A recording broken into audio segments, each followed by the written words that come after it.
Alright, here we go. I'm going to do this reaction slash commentary to this discussion I had with this individual. The title Was Jesus Christ the Messiah? I'm going to be reacting to that video. I'm going to preface it first with some things that I mentioned in that discussion, and some things I'm going to emphasize a little bit more stronger than I did in that discussion. Where the person was coming from, the person was trying to argue, or it came from the position that the New Testament is either not true or not true scripture from God of the Old Testament. And I gave some examples in that discussion that if you're going to adhere or acknowledge the Old Testament and believe in the Old Testament, you're going to also be acknowledging the New Testament, because I gave examples where you can read the Old Testament in the New. So as the scriptures say, the first shall be last and the last shall be first. Let's get the last witness that I gave. That was in Isaiah chapter 7.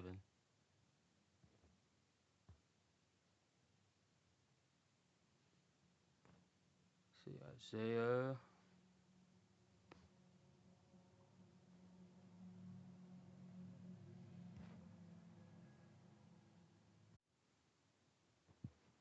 Alright, starting at verse 13. Says, Then Isaiah said, Hear now, ye house, or you house of David, it is not enough to try or is it not enough to try the patience of humans? Will you try the patience of my God also? So therefore the Lord himself will give you a sign. The virgin will conceive and give birth to a son, and will call him Emmanuel. So that's the Old Testament. And I asked, or I pulled this up to the person I was speaking with, and I believe he affirmed that, he believed that. So by him believing that, he believes the New Testament. Because the New Testament in Matthew chapter 1, saying, I believe it's Matthew 1:23. Let's go there.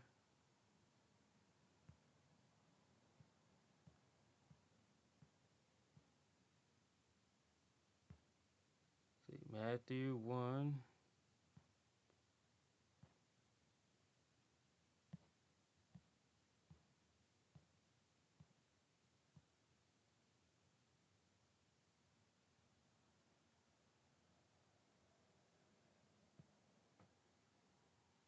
And at 23, Behold, a virgin shall be with child, and shall bring forth a son, and they shall call his name Emmanuel.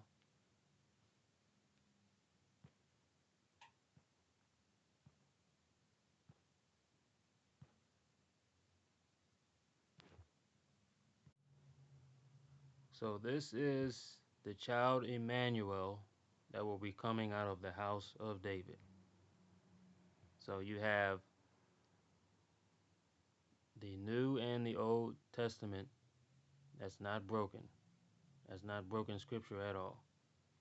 So if you're going to say that you affirm one, that one comes with the other, or parallels, or mirrors, or lines up with the other.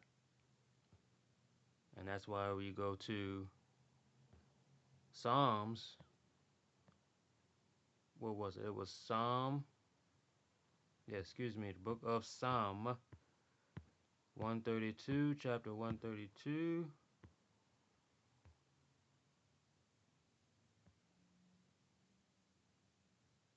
and at verse 11, or start at verse 10. For thy servant David's sake, turn not away the face of thine anointed. The Lord hath sworn in truth unto David, he will not turn from it of the fruit of the body of thy body, while I sit upon thy throne. So out of the fruit, out of David, what's out of David will be set upon the throne. Then we go down to verse 12. If thy children will keep my covenant and my testimony that I shall teach them, their children shall also sit upon thy throne forevermore. So, Emmanuel, the child that came out of the house of David, did that child keep the covenant and sit upon the throne? That child did, being that that child would keep the covenant and the testimony that will be taught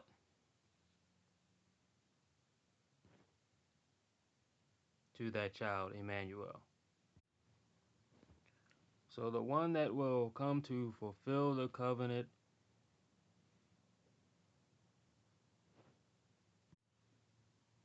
and fulfill the oath will be on that throne. So I believe that is the agreement there with the person I was speaking with. But where the person became double minded or unstable and in conflict, where if you agree with all of this, this is what we read in the New Testament.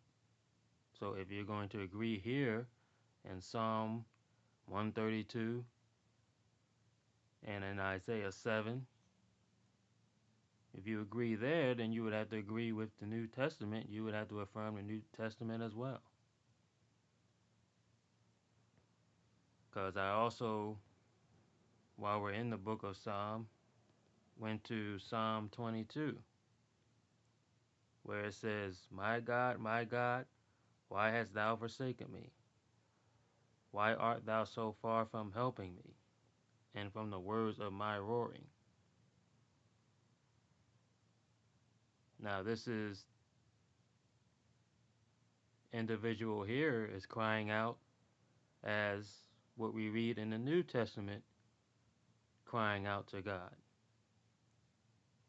So if you're going to affirm what's written here in the Old Testament and Psalm,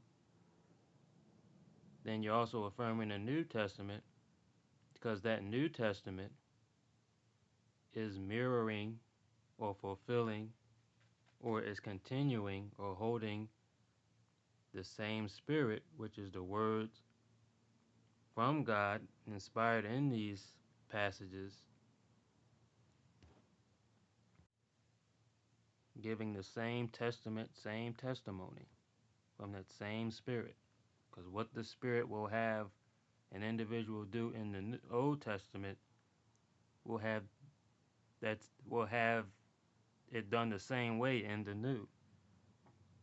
So if you're denying the New Testament, which is giving you the same spirit, which are the scriptures, which is the word as the scriptures say, which is the spirit. Jesus said his words are spirit. That's the same spirit that you're getting in the Old Testament.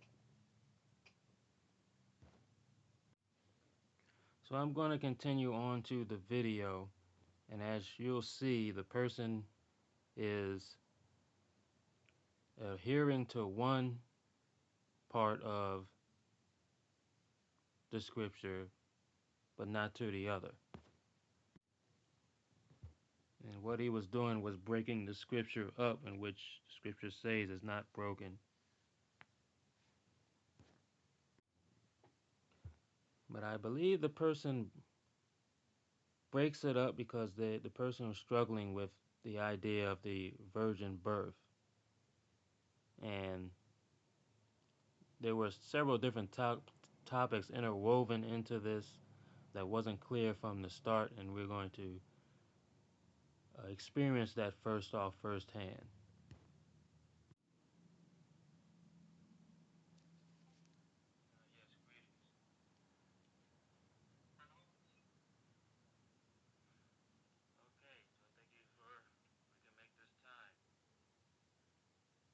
Yes, greetings. Okay, so thank you for we can make this time. Okay, okay. So what exactly is the topic?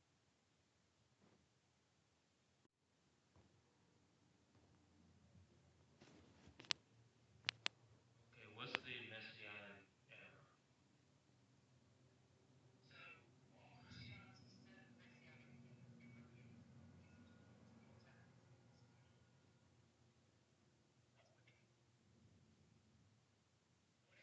But I'm just trying to get it. You're saying that Christianity has it wrong about the Messianic era. Is that right? Okay. And the Messianic era is what exactly?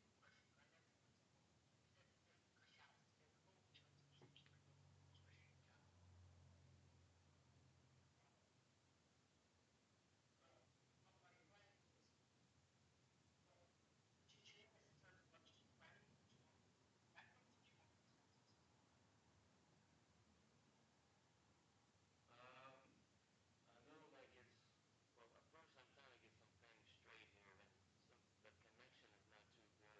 So that sounds like what I thought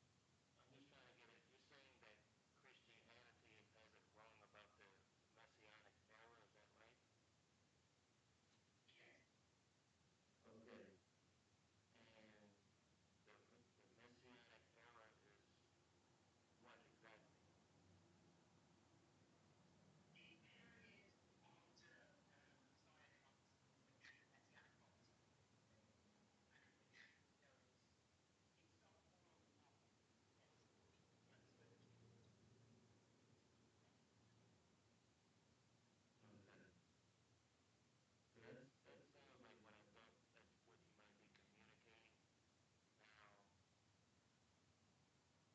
Now, it is correct that um, I understand when you're saying Christianity, you're referring to the Christians, which are Christians are supposed to be followers of Christ. So you're saying that they don't have the correct understanding about the prophecies of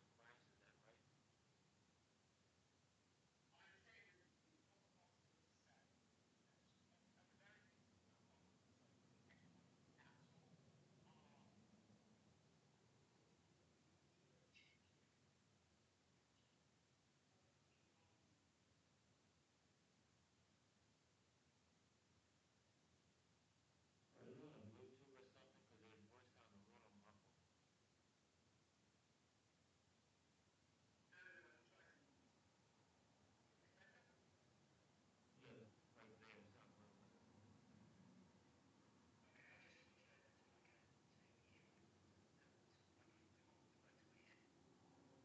Oh yeah, that sounds a lot better. Let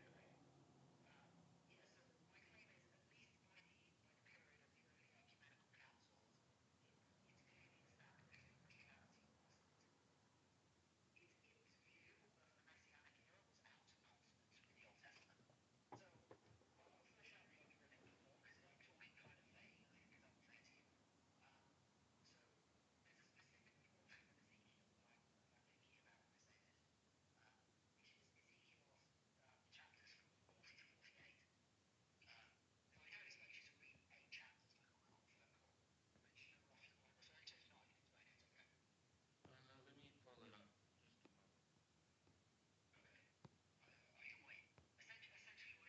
Okay,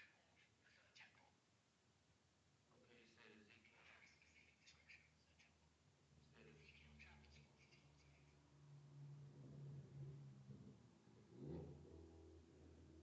You said okay. So in Ezekiel 40, chapter 40 to chapter 48, that's supposed to be the prophecy of Christ that the Christians don't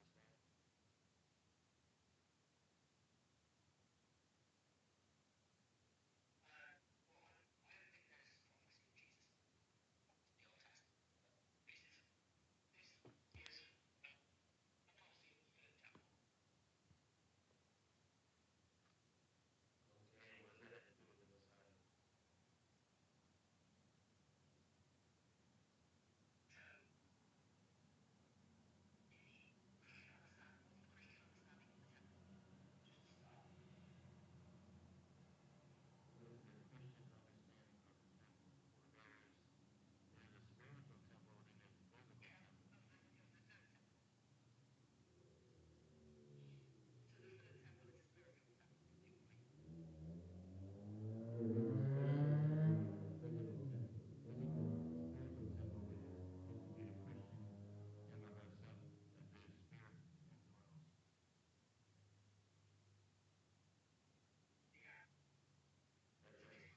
All right, see here we're getting into we're gonna see how this person is gonna read into the scripture by reading this passage here in Ezekiel 44. And I have a scripture that's going to establish the point that I was making after we go a little further. Just a moment.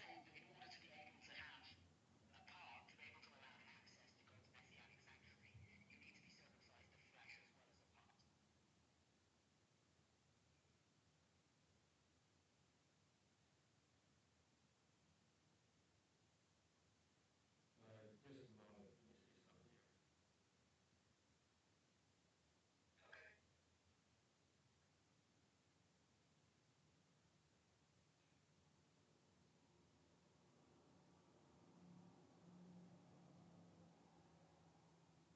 See, the comfort and patience of the scriptures. Whatsoever things was written before time is written for our learning. Okay. Like I said, I haven't gone over this too much, but when we talk about, I think we just talked about the spiritual temple. So there has to be a spiritual circumcision within the heart. There has to be a change in the heart. And when you have a change in the heart, you do have a change in the flesh. Now Abraham, which was the, I think he was called the father of faith, if I'm not mistaken, but he was referred to as the one that would be circumcised, and that all of his seed, which are the ones that are in Christ or are going to be of God, they're all going to be circumcised. So there's several passages that open up about circumcision of the heart from Abraham's seed and all those that are saved, and even to those that are far off. And those are the ones that, of course, are that spiritual temple. So the ones that are the that have the Spirit within them, they are circumcised.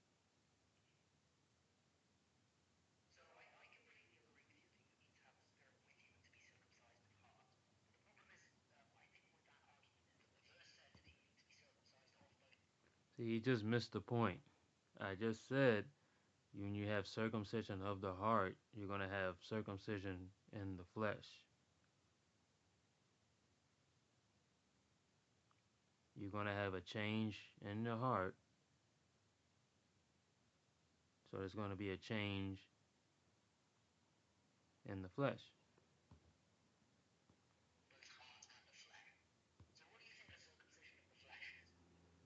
Well, basically, what I was saying is when you have the circumcision of your heart, not that's not your organ that pumps blood, but it's your conscience. So the change in your heart is the change in your flesh. The change in your heart is the change in your flesh. So you no longer walk the same. You no longer are that old creature. You are that new creature in Christ. So you have that circumcision in your flesh. You have that change in your flesh, reflecting that change in your heart.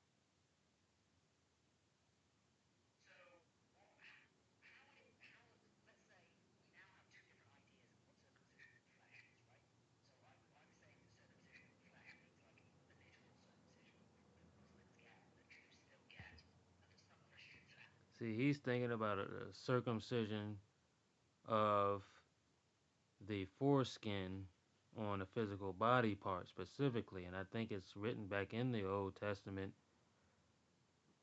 that you have to have a circumcision of the foreskin of your heart. Now, what does that mean? Is there really an operation, surgery going on to if there is such a thing, foreskin of your heart, of your physical, uh, uh, what is it, ventricle, atrium, aorta pumping heart? Let's go to Romans 2, and we drop down to verse 25. For circumcision verily profiteth, if you keep the law. But if you be a breaker of the law, thy circumcision is made uncircumcision. So we're getting to what circumcision means and what's the weight of circumcision. Because having just a physical circumcision on your skin, if you could still be a breaker of the law, I think I can testify to that. Verse 26, therefore, if the uncircumcision keep the righteousness of the law. Now, when it says the uncircumcision, what's that talking about? If you're keeping the righteousness of the law, you would have had to have it in your heart to do so. Scriptures teaches about what's in your heart is going to come out. And it says, shall not his uncircumcision be counted for uncircumcision? I mean, for circumcision. So, in other words, what's uncircumcised about you if you're keeping the law? Probably will most likely be your physical skin that's uncircumcised. But guess what? That's counted for circumcision because the circumcision is in what you do, like keeping the law. That's what I was saying. Verse 27, and shall not uncircumcision, which is by nature, if it fulfill the law, judge thee, who by the letter and circumcision doest transgress the law?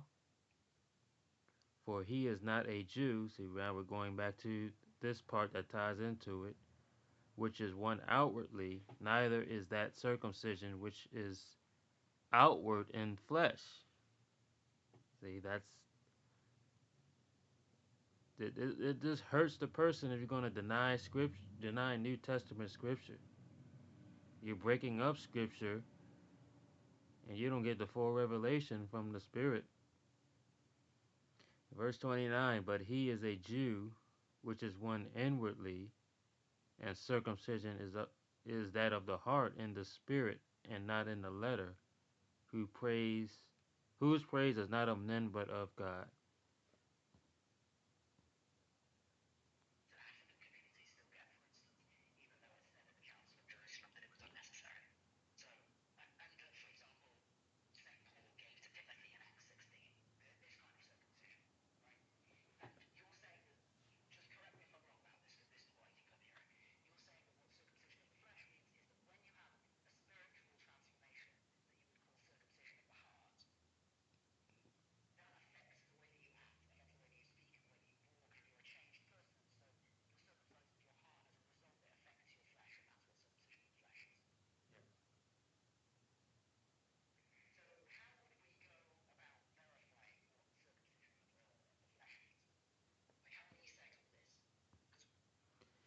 Romans 2. You start by reading Romans 2. And if you want to reject that, well, Romans 2 is not scripture from God. We just read from verse 25 down to at least verse 27 and even verse 29. We just read that in Ezekiel. And there's several other passages in the Old Testament. Scripture is not broken.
See, now he's just he's just adding his own in private interpretation. And scriptures of no and private interpretation. You have to show me the scripture where it says it. No, where it says a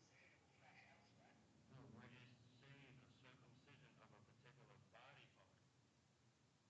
Are you thinking of a particular body part when you think of circumcision? Right, so you have to read that circumcision of the male organ in this verse. It just says flesh.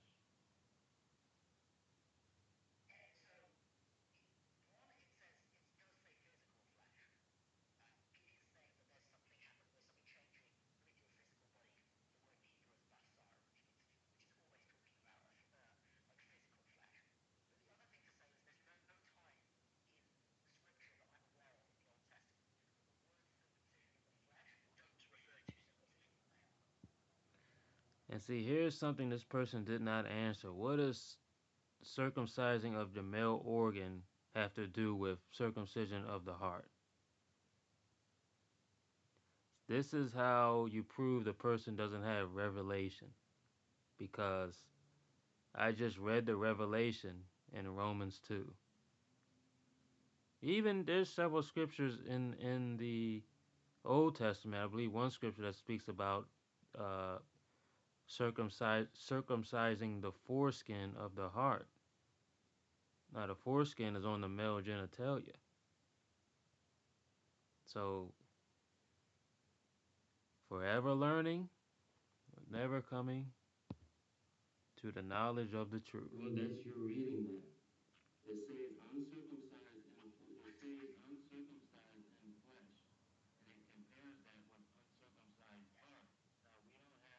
If you're gonna go with it like that, then we might as well say that our actual physical heart is circumcised, which it doesn't. There's a change to your heart as there's going to be a change to your flesh. What part of the flesh? It doesn't say any part of the flesh here. It just says flesh. But what if we go throughout the scripture? If we go throughout the scripture, what do we learn? What do we learn? What do we learn that there's a change in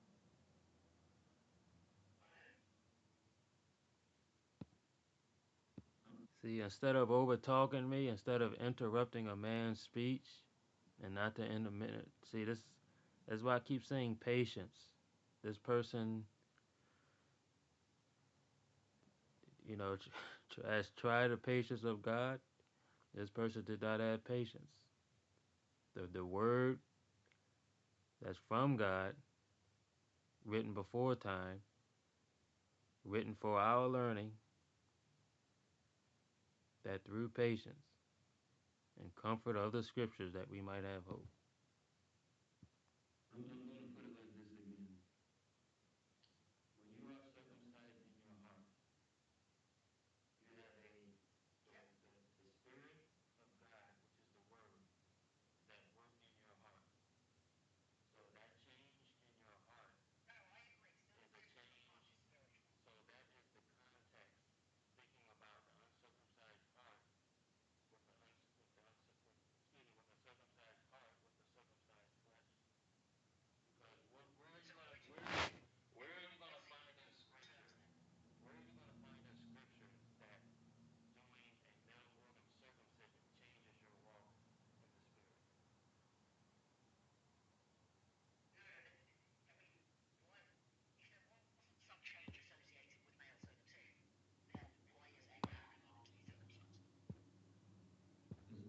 Got him.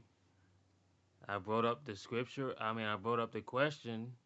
Be ready to give an answer. Give me the scripture where it says that the male genitalia is circumcised to change their conscience towards God. You didn't provide that scripture. Okay, and that's where I'm going to leave it at for right now. We're finally,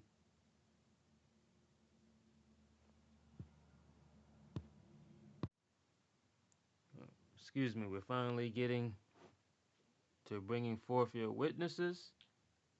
There will be a part two coming out shortly of this reaction.